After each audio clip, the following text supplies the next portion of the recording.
दोस्तों, स्वागत है आपका मेरे YouTube चैनल इंग्लिश बाबू पर। और आज मैं फिर हाजिर हूँ आपके साथ एक नई स्टोरी लेकर। और दोस्तों, आज जो स्टोरी मैं आपके लिए लेकर आया हूँ ये एक मॉरल स्टोरी है। बहुत ही अच्छी कहानी है, बहुत ही अच्छे मॉरल के साथ।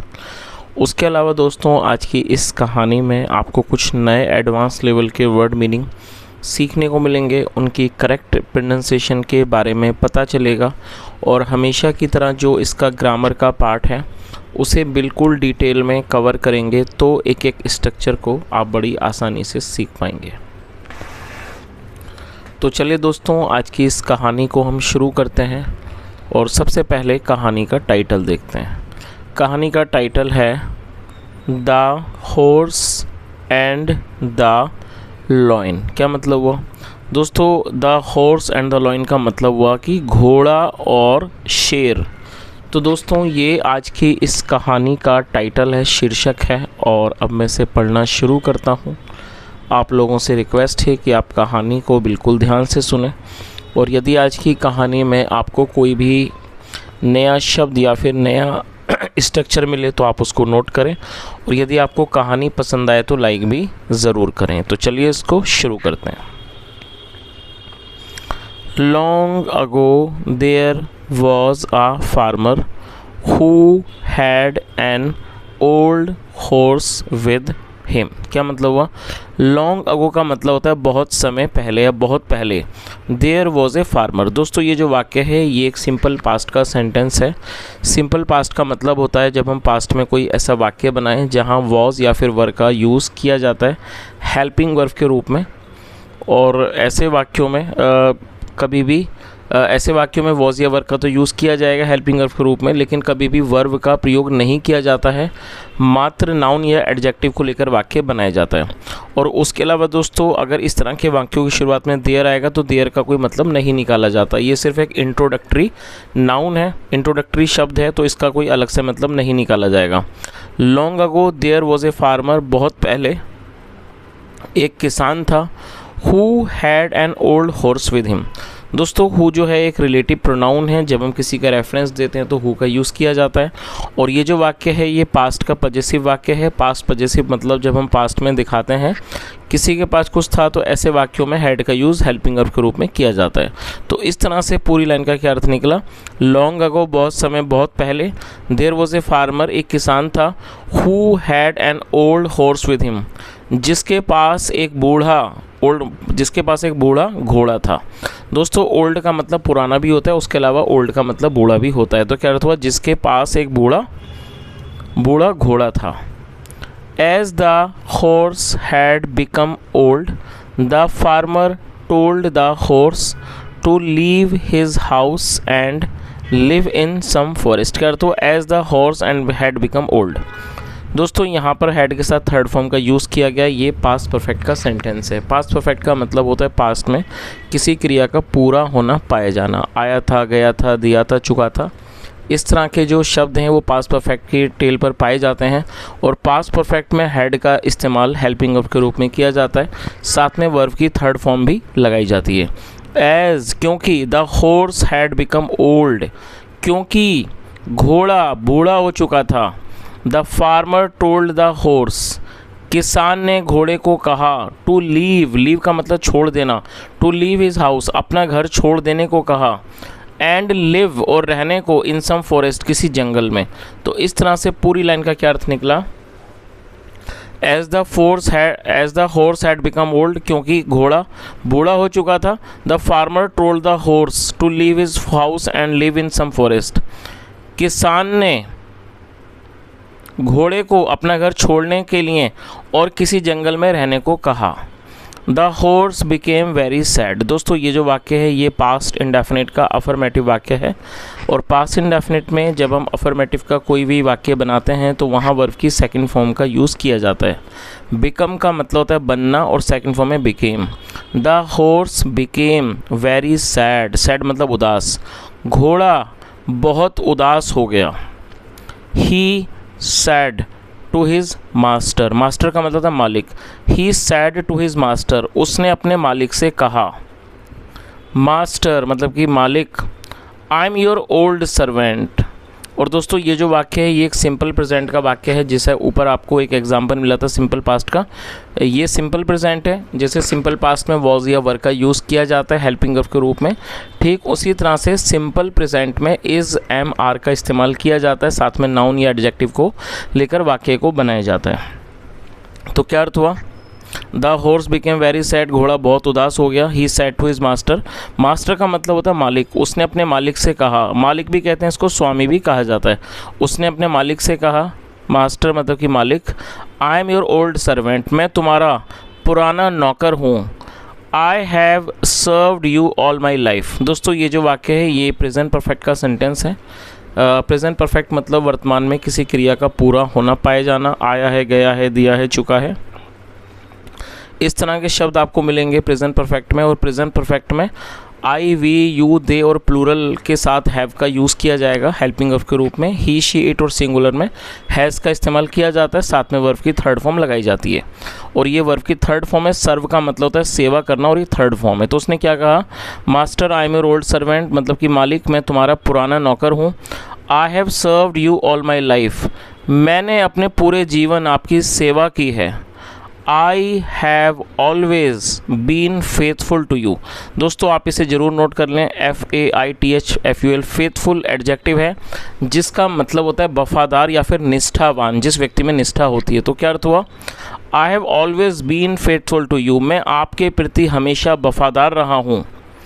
And there has been no slackness on my part. दोस्तों मैं चाहूँगा आप इसे भी नोट करें, अच्छे वर्ड मीनिंग है, SLACKNESS। स्लैकनेस नाउन है जिसका मतलब होता है कोताही, मतलब किसी तरह की कमी कोताही को स्लैकनेस कहा जाता है। तो उसने क्या कहा कि मालिक मैं आपका पुराना नौकर हूँ। I have served you all my life, मैंने पूरे जीवन आपकी सेवा की है। I have always been faithful to you, मैं हमेशा आपके प्रति वफादार रहा हूँ। And there has been no slackness on my part, और मेरी तरफ से कभी कोई कमी कोताही नहीं रही है। In carrying out my duties, अब मेरे कर्तव्यों को, मेरी मतलब जो मेरी ड्यूटी है, मेरे कर्तव्य हैं उनको पूरा करने में कभी भी मेरी तरफ से कोई कोताही नहीं रही है। So long as I was physically strong. दोस्तों फिज़िकली स्ट्रॉन्ग का मतलब होता है शारीरिक रूप से मजबूत होना। तो उसने क्या कहा? So long as I was physically strong, मतलब क्या हुआ कि जब तक मैं शारीरिक रूप से मजबूत था, you had all your affections for me. Affection मतलब प्यार, मतलब आपका मेरे प्रति पूरा प्यार था। बट लेकिन as soon as you realise, दोस्तों रियलाइज़ का मतलब होता है महसूस होना, और ये सेकंड फॉर्म है।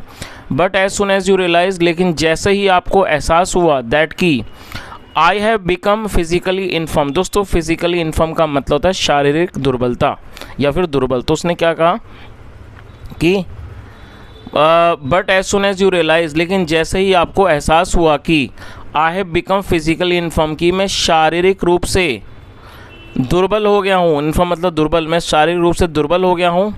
आई no longer have that vigour, और मेरे अंदर अब वो विगोर नहीं है। विगोर का मतलब होता है शक्ति, अब मेरे अंदर वो बल नहीं है। एंड विटैलिटी इन मी, मतलब मेरे अंदर अब वो बल और वो ताकत नहीं है। You asked me to leave your house, तुमने मुझसे अपना घर छोड़ने को कहा। And go and live in some forest, और किसी जंगल में जाके रहने के लिए। Is this a reward to the services rendered by me. Reward का मतलब इनाम होता है। क्या अर्थ हुआ? और दोस्तों ये जो वाक्य है ये सिंपल प्रेजेंट का ही इंट्रोगेटिव सेंटेंस है। जब हम सिंपल प्रेजेंट में इंट्रोगेटिव का वाक्य बनाएंगे तो हेल्पिंग वर्ब को पहले मेंशन किया जाएगा। तो क्या अर्थ हुआ? Is this a reward to the services rendered by me, क्या ये मेरे द्वारा जो सर्विस मतलब सेवाएं की गई हैं उसका इनाम है। विद ऑल माई ऑनेस्टी, मतलब जो मेरी पूरी ईमानदारी से जो सेवाएं की गई हैं उसका इनाम है। एंड फेथफुलनेस, और मेरी वफादारी का।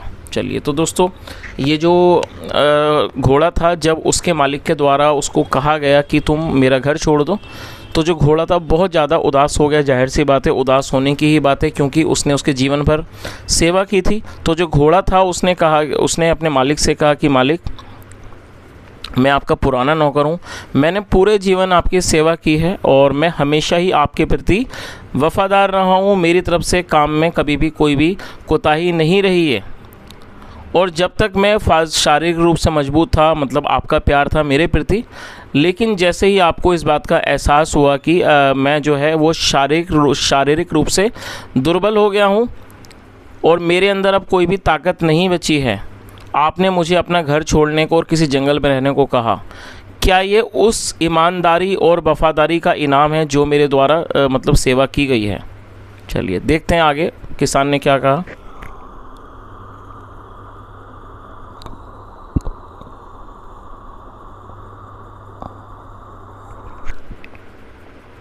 The farmer was at A loss of words. Loss of words का मतलब होता है एकदम अवाक रह जाना, जब व्यक्ति के पास बोलने के लिए कुछ भी नहीं रहे। The farmer was at A loss of words, जो किसान था उसके पास कहने के लिए कुछ भी नहीं, कोई भी शब्द नहीं थे।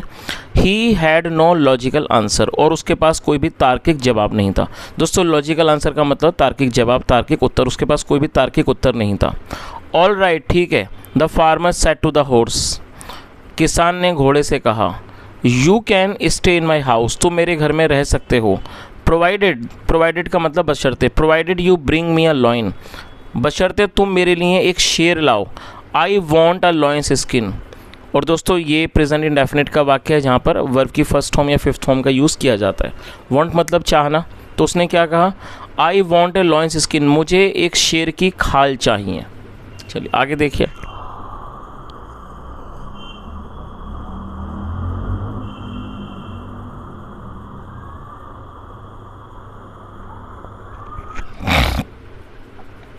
So the worried horse set out for the forest. दोस्तों वरीड का मतलब होता है चिंतित, ये एडजेक्टिव है, इसलिए जो चिंतित घोड़ा था सेट आउट निकल पड़ा, फॉर द फॉरेस्ट जंगल के लिए निकल पड़ा। There he met a fox. और दोस्तों ये जो वाक्य है ये भी एक पास्ट इंडेफिनिट का ही वाक्य है जहाँ पर सेकंड फॉर्म का यूज़ किया जाता है। मीट मतलब मिलना, second form of met. There he met a fox, वहाँ वह एक लोमड़ी से मिला। The fox took pity on the horse. Take pity मतलब दया आना, तरस आना, second form took pity. The fox took pity on the horse, लोमड़ी को घोड़े पर दया आ गई। एंड इंक्वायर्ड फ्रॉम हिम, और उसने उससे पूछताछ की, the reason of his sadness, और उसने उसकी जो सैडनेस थी, सैडनेस का मतलब उदासी नाउन है, उसने उसकी उदासी का जो वजह थी उसके बारे में उसने उससे पूछा। The horse narrated the whole story. Narrate का मतलब बोलना, बताना, समझाना, second from narrated. The horse narrated the whole story का अर्थ हुआ कि घोड़े ने पूरी कहानी सुनाई, पूरी कहानी बताई। आगे देखिए। The fox being good natured offer to help the horse. The fox being good natured offer to help the horse. दोस्तों बीइंग गुड नेचर्ड का मतलब अच्छे व्यवहार वाला, अच्छे स्वभाव का होना। जो लोमड़ी थी बीइंग गुड नेचर्ड मतलब अच्छे स्वभाव के चलते, या कैसा अच्छे स्वभाव के कारण या अच्छे स्वभाव के नाते, offer to help the horse, उसने घोड़े की मदद करने की पेशकश की। He said to the horse, उसने घोड़े से कहा, यू लाई डाउन हेयर, तुम यहाँ लेट जाओ, ऑन द ग्राउंड, ज़मीन पर, as if you were dead, जैसे कि तुम मर चुके हो। The horse followed the advice of the fox. Follow मतलब मानना, किसी चीज़ का अनुसरण करना, सेकंड फॉर्म होती है फॉलोड, और एडवाइस का मतलब सलाह। The horse followed the advice of the fox, घोड़े ने फॉक्स की लोमड़ी की सलाह का पालन किया, उसका अनुसरण किया। And lay their on the ground, और वो ज़मीन पर वहाँ लेट गया, as if he were dead, जैसे कि वो मर चुका हो। आगे देखिए।